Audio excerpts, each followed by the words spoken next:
Just waking up in the morning, gotta thank God.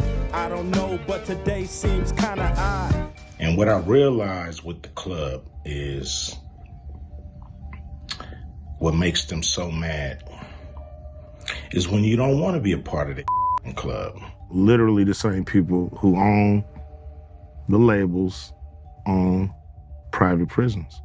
Who benefits and profits off our bickering and our division? You know, it's like follow the money. I don't know their names, Bill, but if you follow the money. Ice Cube, the famous rapper, actor, and producer, recently went viral after posting multiple videos and appearing on certain shows, with a focus on exposing Hollywood and explaining why some big-named celebrities in the industry absolutely hate him. Hollywood is a place some people look up to, especially those who are inspired to become artists, actors, rappers, singers, or someone else in the entertainment industry. He claimed the public saw the money, cars, clothes, and fame, but didn't know that all of it comes with a price. So what has Ice Cube been exposing, and who are these celebrities who hate him? Let's get into it. So Ice Cube seems to be one of the most recent celebrities to speak up about the darker side of things. This famous rapper has come forward and said he is not part of the crowd in Hollywood, and also talked a bit about politics, specifically mentioning a contract with what he referred to as Black America. Some of you may not have realized that I'm not part of the club. Ice Cube said he was not part of the elite Hollywood club that so many others apparently are, and he aired some grievances about challenges he said he faces because of it. The rapper posted an ominous video where he was talking directly to the camera, and he went on this long rant about being on the outs with the elites and gatekeepers in showbiz and sports. At least that's what it sounded like he's referring to. The public has alleged that he was referring to the Hollywood elite like Oprah and Tyler Perry, who have severally been accused of blacklisting other artists who did not align with them. What club am I talking about? I'm talking about the club of keepers that we all got to deal with. Ice then flatly said that he's not part of that crowd, nor does he want to be, and went on to claim that that fact actually made folks on the inside angry, because he's resisting a mainstream thing for someone in his position. It also seemed like Cube might be talking politics here too, because he referenced his contract with Black America, something he put forth ahead of the 2020 presidential race, and which he said he felt Donald Trump actually appeared to take more seriously than Joe Biden. In the wake of that, Ice Cube said certain groups had been F with him, and the way he described it sounded like he believed certain hurdles had been thrown up around as backlash to his stance. The public claimed that Ice Cube was already allegedly being blackballed by the industry he was exposing, and that was why some podcasters didn't want him on their shows. Some people may get pissed off because I'm going to talk to everybody. I'm not playing. And it's gonna be a crazy summer. It's gonna be fun. Cube said he doesn't care though, and he vowed to overcome every obstacle thrown his way. He also mentioned his Big Three League and said it had grown prosperous despite what he characterized as getting the cold shoulder from powerful institutions, like the NBA, for example. Cube then claimed he was planning to do a massive podcast tour in the near future where he would talk to everybody, and he made it seem like that itself was going to ruffle feathers as well. He actually has appeared on several podcasts already and has been telling more about what goes on behind the scenes in Hollywood. What am I gonna do to deal with these gatekeepers? Well, what I'm gonna do is go on a Gatekeepers podcast tour. In one of these interviews, Ice Cube said that music labels were using social engineering to encourage criminal behavior. The legendary NWA rapper discussed the idea while speaking with Bill Maher for his Club Random podcast. Okay, let's take rap music. Let's take it. Same people who own the labels own the prisons. Cube advised listeners to follow the money and pointed out that some owners of record labels also own prisons. Who benefits and profits off our bickering and division? Ice Cube asked while discussing petty societal debates and division. Follow the money. From there, he admitted, "I don't know their names, Bill, but if you follow the money, you go high enough, you start to see." Cube then used the record industry as a broad example of how people at the top can manipulate what's going on with the people who are bickering and He claimed that the same people who own the record labels own the prisons, while noting that it seems really kind of suspicious, if you want to say that word, that the records that come out are really geared to push people towards that prison industry. Speaking with Bill Maher was just the latest of several public appearances Ice Cube has made in recent days to promote his Big Three basketball league. He was exposing big record labels for having contracts with private prisons and pushing the narrative toward black rappers to get them in jail. The records that come out are really geared to push people towards that prison industry.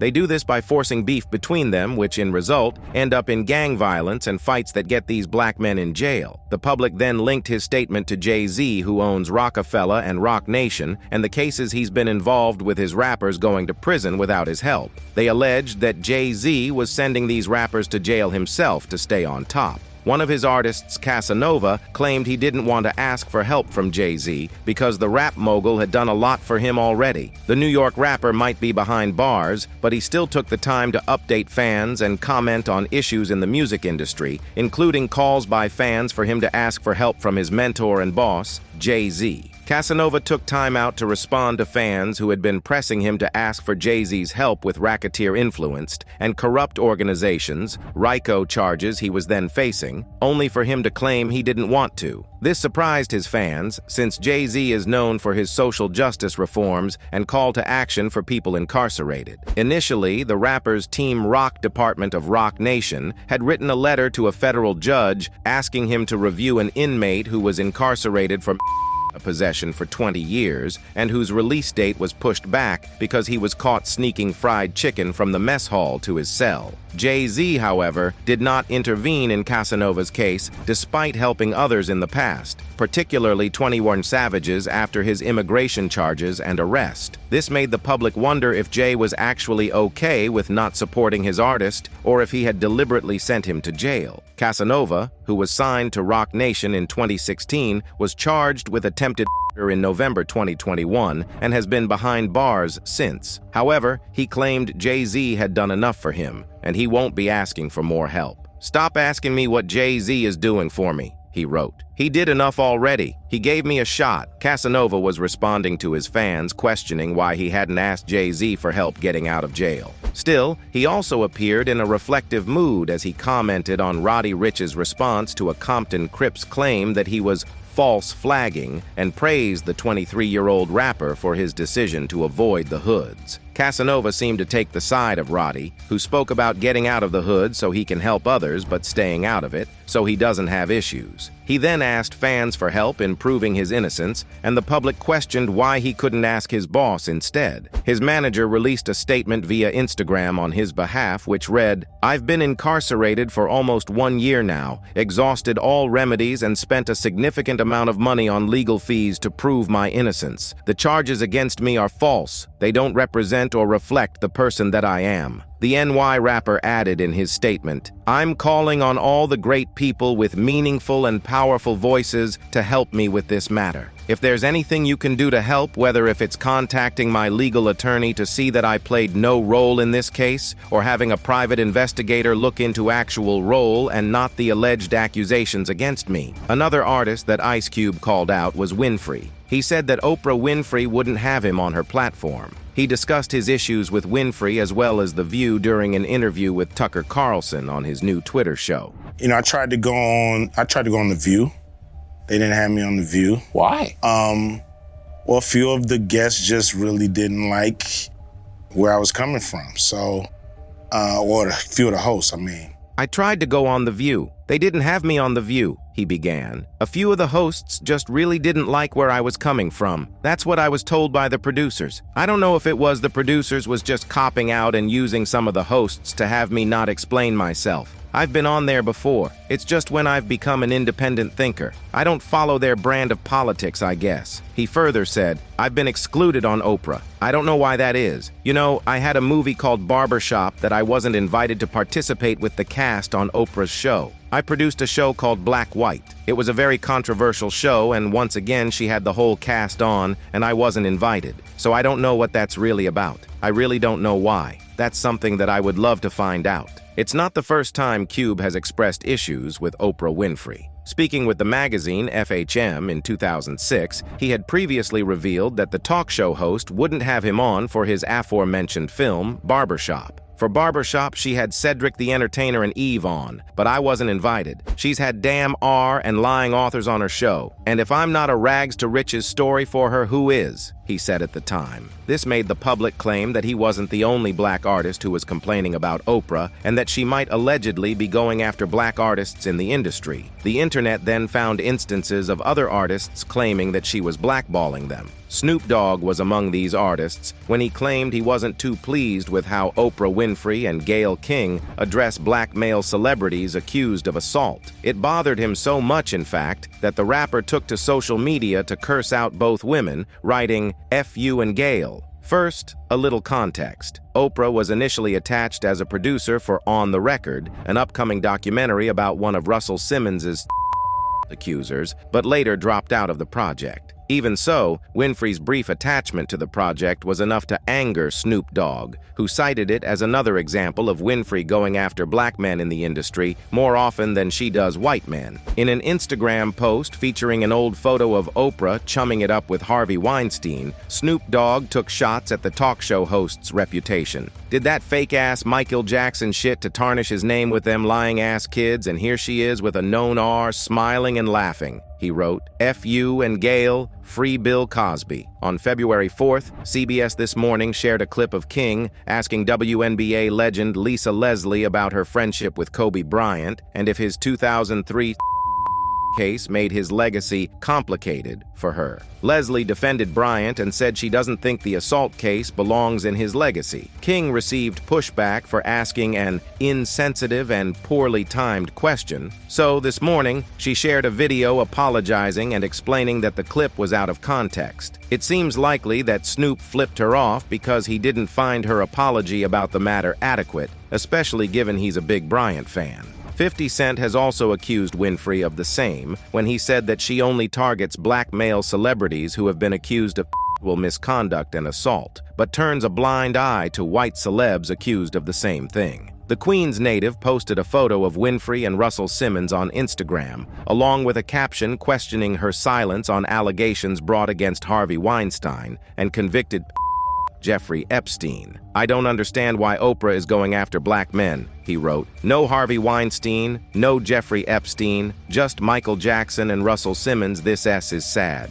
The G-Unit frontman added that Winfrey's bestie, journalist Gayle King, hit R. Kelly with a death blow documentary, although he appeared to have confused King's interview with Lifetime's Surviving R. Kelly documentary. After dogging on the NBA and the music industry buddies with the prison industry, Ice Cube took to responding to all of the haters on Twitter and beyond. For his most recent rant, Ice Cube responded to comments on a picture of him smiling with politician and presidential hopeful Robert F. Kennedy Jr. People in the chat were not pleased with his so-called endorsement, claiming the person he was allegedly backing was part of the party that was bringing African Americans down in the culture. Ice Cube took exception to being told he was endorsing anybody, saying, "Who did I endorse? The devil is a liar, and so are you." He also threw out a blanket statement. "For all the simple-minded short bus people out there, a picture is not an endorsement, dummy. Now get your over to Bungalow 51 and STFU. He wants the fans and everyone to know that he hasn't backed anyone for the upcoming presidential election in 2024. And he's letting them know the only way Ice knows how." The photo of Ice Cube and Bobby Kennedy Jr. also showed former Cleveland Mayor Dennis Kucinich. He was also a U.S. representative for the state of Ohio from 1997 to 2013.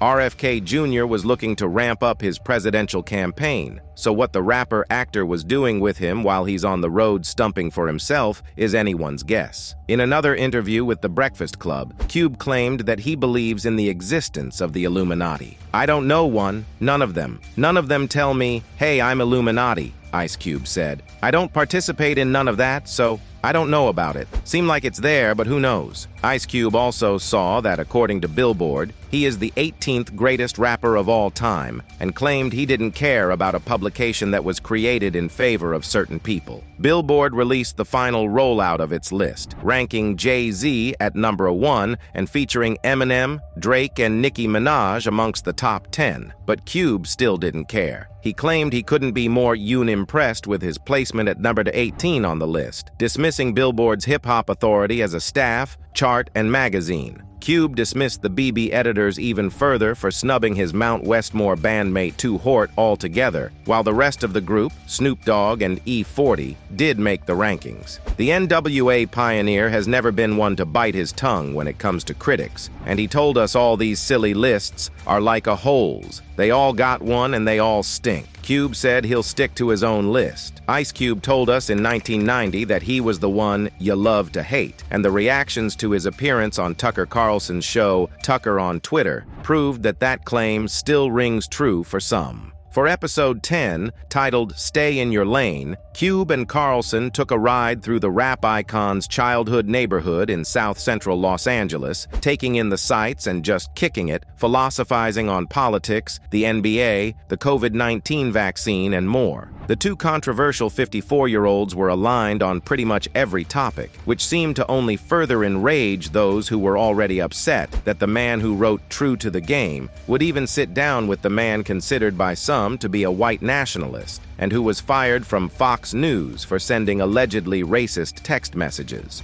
"I first listened to NWA as a sophomore in high school in '87, and instantly became a fan of Cube's ferocity, aggression, and lyrical ability," said one Twitter user. "But these last few years, it's like he's misdirected and misinformed as he caters to the right wing. SMH. Ice Cube has become the sellout black man that he always warned us about," said another. The ride-along actor had had the sellout label thrown at him repeatedly since he decided to work with the Trump campaign in 2020 to help bolster the team's platinum plan for black Americans. But, in classic Ice Cube fashion, he doesn't care what anyone thinks because he believes he's doing the right thing. "I've told everybody that I'm not playing politics with this," he told Chris Wallace at the time, referring to the implementation of his contract with Black America. "I'm willing to meet with anybody who could bring this to life and make it a reality." But not everyone is critical of Cube. Many Twitter users who are Carlson fans have been praising Cube for his positions on certain issues. Perhaps surprisingly, though, many on Black Twitter have also been defending him against the sellout label. "Sellout how?" asked one user. "Ice Cube can only talk to certain people. It's his people who criticize him daily. You'll soon realize black men aren't entertaining the status quo of the same thing." What's hilarious to me is people think because Ice Cube wrote songs that were anti-establishment in 1987 that meant he was a liberal, or that meant that 30-plus years later he would be one. "Good grief," said another. While he has yet to publicly respond to the reactions to this latest interaction with the far right, it's probably safe to assume that his response will be consistent with his past responses, like earlier this month when he shot back at a fan who asked him if he was selling out. So what's your take on all the people who Ice Cube has exposed and gotten on their bad side? Tell us in the comments section. That's it for this video. Bye.